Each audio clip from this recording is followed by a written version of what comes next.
Blessed day to everyone. Good morning and good evening sa lahat ng mga nakikinig sa daily devotion ito. By the way, I am Brother Rex at salamat sa Panginoon dahil nandito na po tayo sa last chapter ng Book of John series in Knowing Jesus in the Book of John. At para po sa atin pong panimula ay nais ko pong basahin ang sinasabi sa John chapter 21 verse 17. Ganito po. A third time Jesus said, Simon, son of John, do you love me? Peter was sad because Jesus asked him the third time, do you love me? So he said to him, Lord, you know everything. You know that I love you. Jesus said to him, take care of my sheep. Tayo saglit na manalangin. Once again, Father, we thank you and we are asking for your wisdom and guidance as we have devoted, Lord, our time, our effort, our love to you. We submit to you our heart, our minds, our hearts, so God. So Father,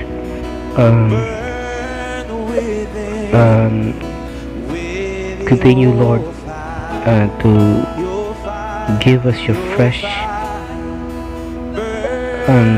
wisdom, insights, revelations from your word, and bless everyone who are listening right this moment.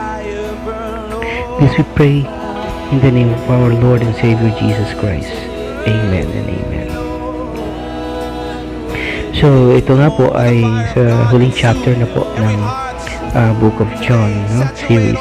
Salamat sa Panginoon at kanyang niloob na atin po itong matapos at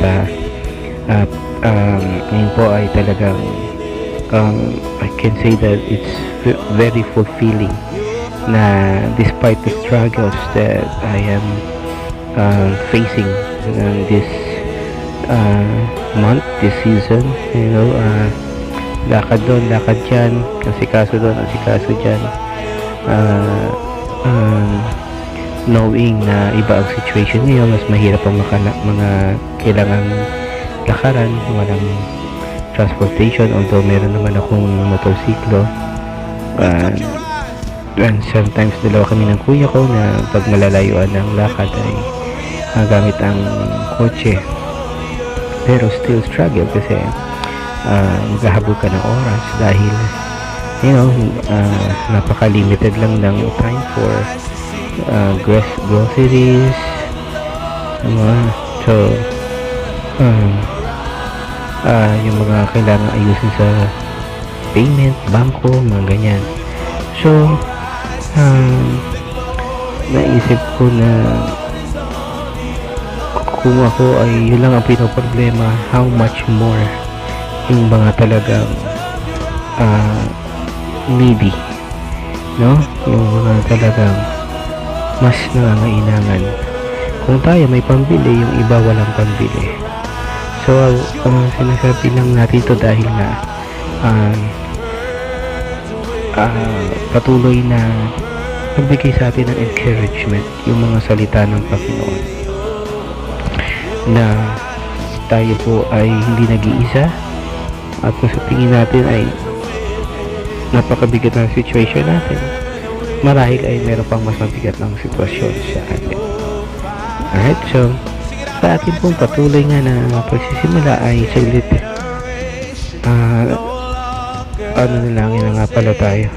So tayo po ay tutuloy na po tayo sa atin pong 3 reflections when Jesus appeared third time to his disciples. So alam naman po natin na sa mga Bible reader talaga ay nagpakita ang Panginoong Jesus, no, sa kanyang mga alagad matapos na siya ay muling nabuhay.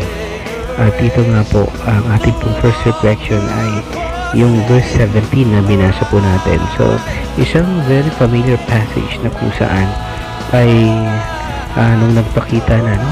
Kasi sila Peter, sila Pedro ay nagbalik sa pangingisda, at nung sila nga ay tila ba walang mahuli, ay may lumapit sa kanila, and at first hindi nila agad nakilala na yun ay si Jesus, na inutusan sila na ihagis ang lambat, at yun nga, halos mawasak ang lambat sa dami ng kanilang nahuli. At nung kumbaga nahimasmasan na si Peter, ay kanyang na laman na si Jesus yung tumulong sa kanila. Okay? At dito nga ay nagkausap muli si Jesus at si Peter, na kung saan ay 3 beses nga, no, na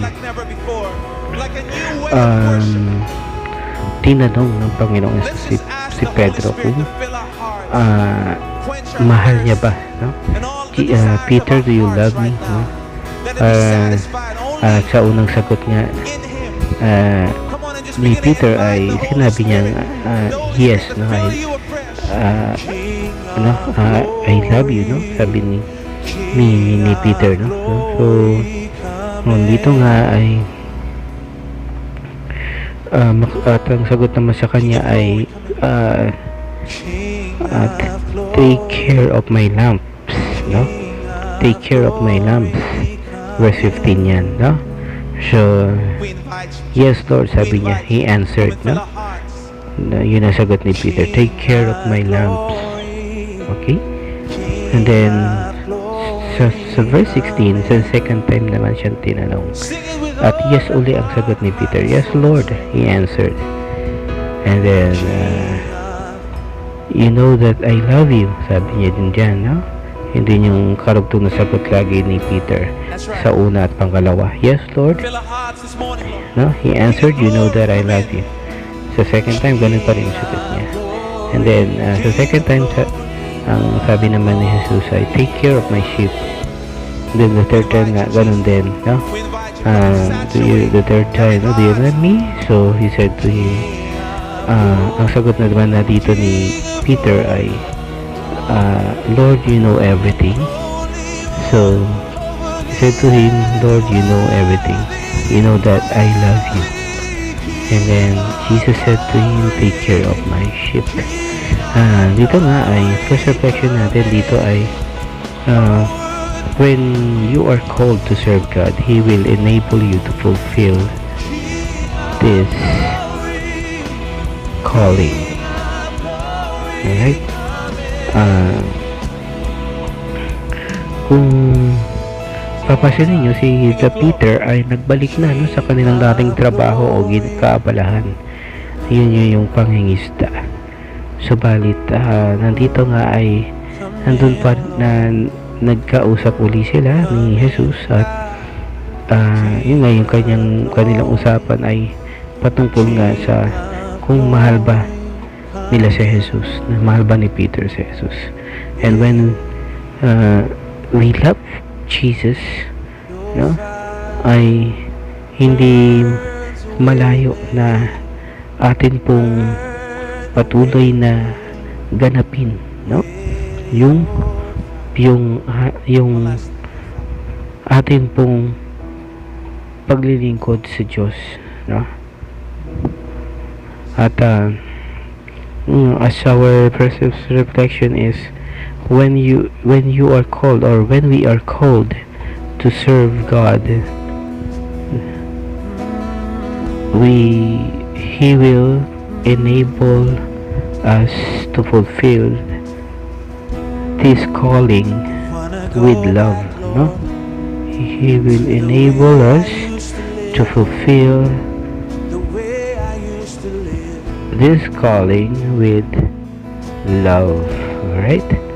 So papansinin nyo, pag-ibig ang naging basihan ng ating paglilingkod sa Panginoon, dahil pag-ibig din naman yung talagang itinuro ng Panginoong Jesus. Okay? So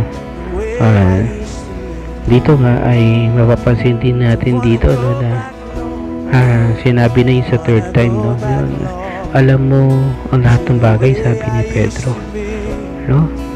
So ito ay nakikita ko din dito na yung paglilingkod sa Panginoon is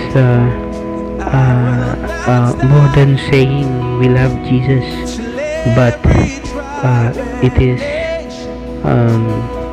putting our whole trust in the Lord, no? Kaya sabi dito ay you know everything, sabi ni Peter, kasi at the third time nalungkot na siya, diba? Kasi alam niya naman sa sarili niya na itatuwa niya ng 3 beses, no, ang Panginoong Jesus.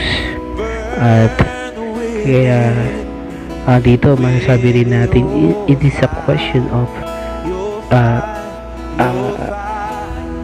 validating or reassuring the love of Peter to Jesus, no? So dito nga ay syempre may iba't iba pang mga naging reflections dyan na atin na rin pong marahil narinig, no? At dito nga sabi rin na in the third time, yung kind of love na tinutukoy ay yung kind of love na pag-ibig ng Panginoon, the agape love. Kasi sabi nga ng ilang mga commentaries, yung mga unang pagsagot at pangalawang pagsagot ay tila ba pag-ibig lang ng isang kaibigan, no? Ang kanyang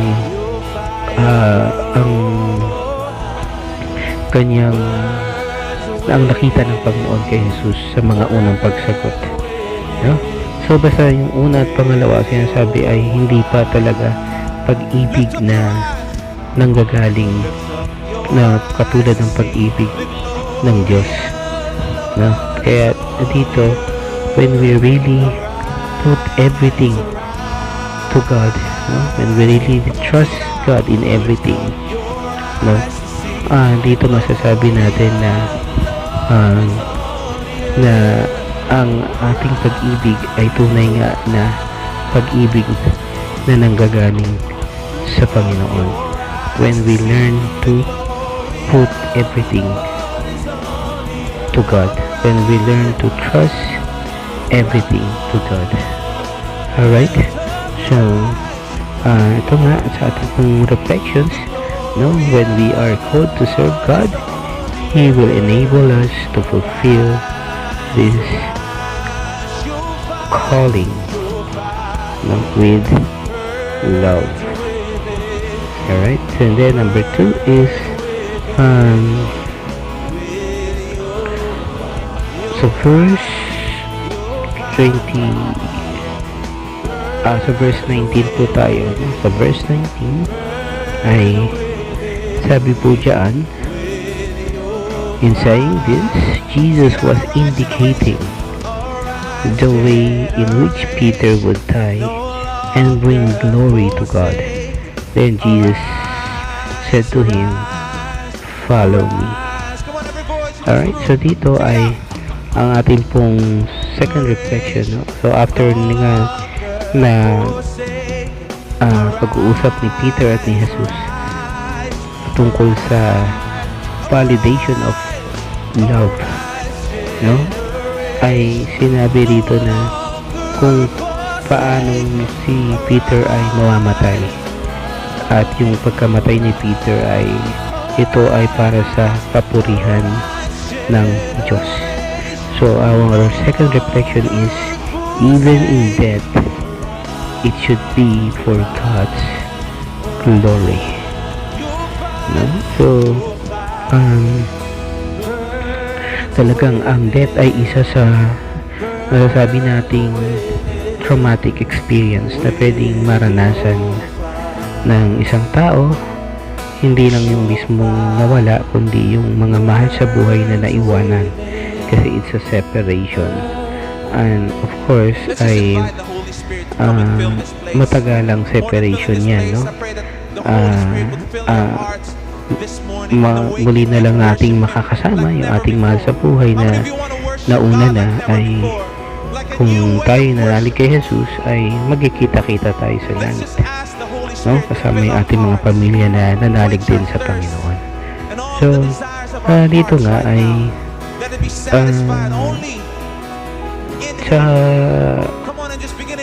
kalungkutan, kabigatan ng kalooban, kalungkutan sa pagkawala ng ating mahal sa buhay ay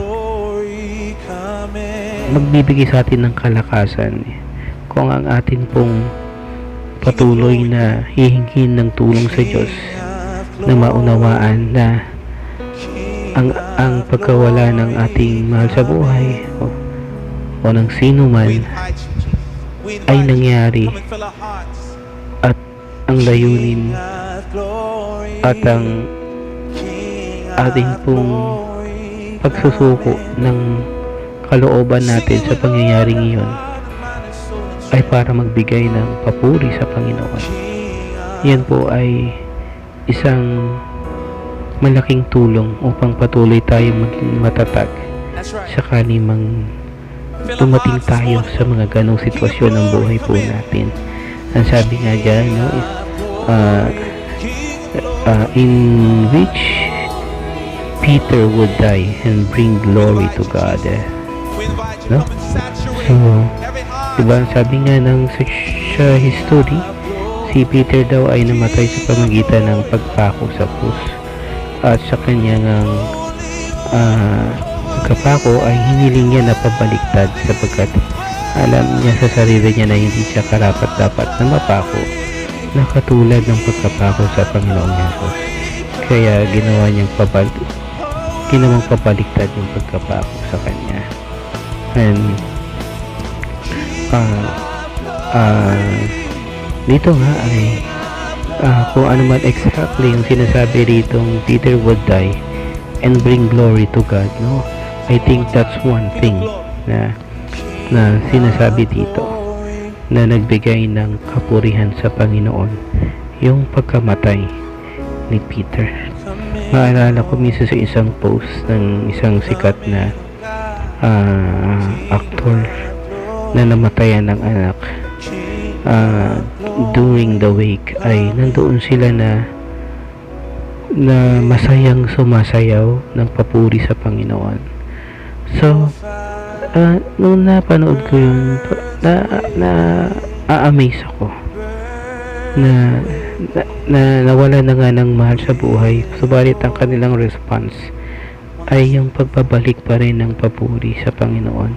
At tila ba hindi mo makita sa kanilang mga itsura ang labis na pagkalungkot, pagkadalamhati, no? Pagluluksa. And that's really caught my attention nung napanood ko yung isa na yung post na yan. Now, it's not, of course, hindi naman masama talaga kung ang iyong nararamdaman ay talagang kalungkutan. It's a normal thing, no? Subalit wag din nating patuloy na kalimutan that there is hope, no, after life, no, after death there is life, diba? After life on earth there is life on heaven if we have faith and personal relationship with God. So in everything, sabi nga, no, whether you eat or drink, or in everything we do, no, so do it for the glory of God. And dito nga, even to our death, it should be for God's glory. At panghuli po natin ay yung verse 25. Ang sabi po dito, now there are many other things that Jesus did. If they were all written down one by one, I suppose that the whole world could not hold the books that would be written. Alright, so umpisahan natin sa verse 24. Sabi rito, He is the disciple who spoke of these things, the one who also wrote them down, and he know that he said is true. 25. Now there are many other things that Jesus did. If they were all written down one by one, I suppose that the whole world could not hold the books that would be written. So ating pong third reflection is be strengthened with our destiny. Alright, so dito nga po ay makikita natin dito, no, yung naging destiny ni Peter at ni John the Beloved, na kung saan si Peter ang kanyang naging destiny ay sa isang kamatayan na siya'y naipako sa krus na pabaliktad. At dito naman ay ang pagbabasahin natin dito ay makikita natin dito na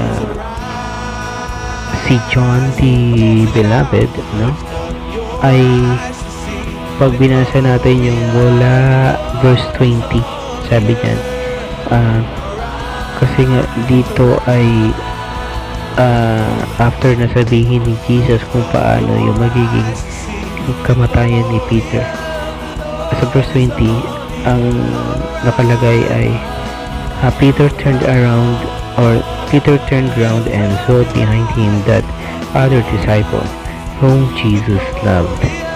So I do believe yung whom Jesus loved, and tinutukoy dito si John the Beloved, no? Kaya nga siya John the Beloved, no? So isa siya sa pinakamalapit, no? And sabi nga dyan, descriptions pa, the one who had leaned close to Jesus at the meal and had asked, Lord, who is going to betray you? So yun yung time, no, na yung the Last Supper. And then 21, when Peter saw him, he asked Jesus, Lord, what about this man? So dito nga ay alam na kasi ni Peter kung paano siya yung uri ng kanyang death, no? At tinanong niya nga naman, paano naman si John the Beloved? So sabi dito ni Jesus sa 22, Jesus answered him, if I want him to live until I come, what is that to you? So sa 23, so a report spread among the followers of Jesus that this disciple would not die. But Jesus did not say he would not die. He said, if I want him to live until I come, what is that to you? So dito nga ay alam naman natin, no, na si John the Beloved ay nabuhay pa ng matagal, at siya nga yung, ayon sa mga scholars, siya yung sumulat ng Book of Revelations, at yung mga vision na pinakita sa kanya ng Panginoong Jesus na magaganap sa hinaharap. So si John the Beloved po ang ginamit, no, ng Panginoong Jesus, or inallowed ng Panginoong Jesus o ng Diyos para masulat ang Book of Revelations. At dito nga hindi naman din sinabi ni Jesus na hindi mamamatay si John the Beloved. Sinabi niya kung gustuhin ko na siya'y mabuhay. So nasa prerogative ni Jesus, no, kung gustuhin ko na siya'y mabuhay hanggang sa ako'y muling bumalik. So dito nga ay sa 23, kumalat daw yung balita, no, sa mga followers of Jesus, the disciple, no, the John Beloved, the disciple, no, ay hindi mamamatay. So walit nilinaw din dito ni John the Beloved na sumulat nitong Book of John ay but Jesus did not say that he would not die, he said, right? So sinabi ni Jesus, if, no, so conditional, no, if I want him to live until I come, what is that to you? Yun yung sagot ni Jesus kay Peter. So again, ang ating pong third reflection is be strengthened with our destiny. Sometimes iba-iba tayo talaga ng destiny, di ba? Iba-iba tayo ng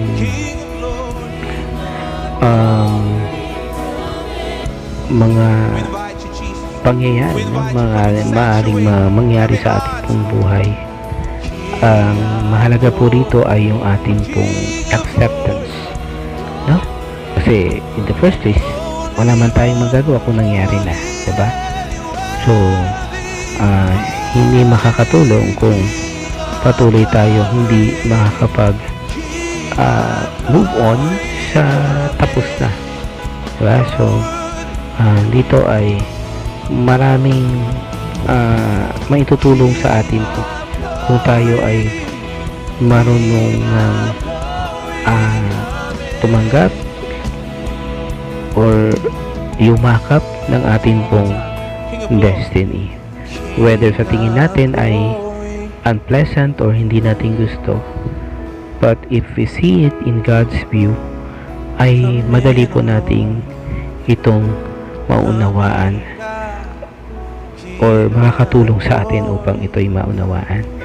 That's why ating pong reflection dito ay maging kalakasan natin ang ating pong destiny o yung ating pong mga kinalalagyan sa panahon ngayon at sa panahong darating. Again, our three reflections is number one, when we are called to serve God, He will enable us to fulfill this calling with love. Number two, even in death, it should be for God's glory. And number three, be strengthened with our destiny. Saglit po tayo manalangin. Once again, Father, we love you, we thank you, we praise you, we glorify your name. And Lord, thank you for giving us the enlightenment. Thank you for making us this Book of John series, knowing Jesus, the Book of John series completed. And thank you for your word na nagbibigay sa amin ng kalakasan, ng paalala na kami ay patuloy na magmahal sa iyo at magtiwala, sumunod, maglingkod, lalo't sa panahon ngayon ay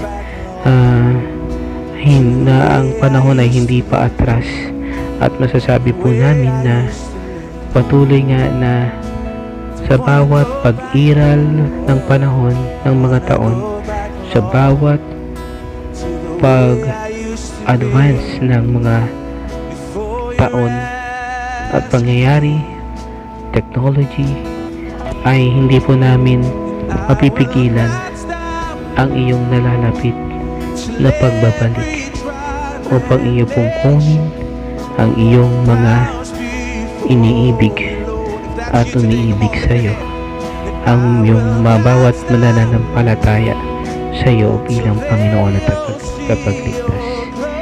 Bless everyone who are listening in this devotion. Bless the Philippines. Bless my life. Bless those who love you and obey your word. They are blessed, O God. In Jesus' name we pray. Amen and amen.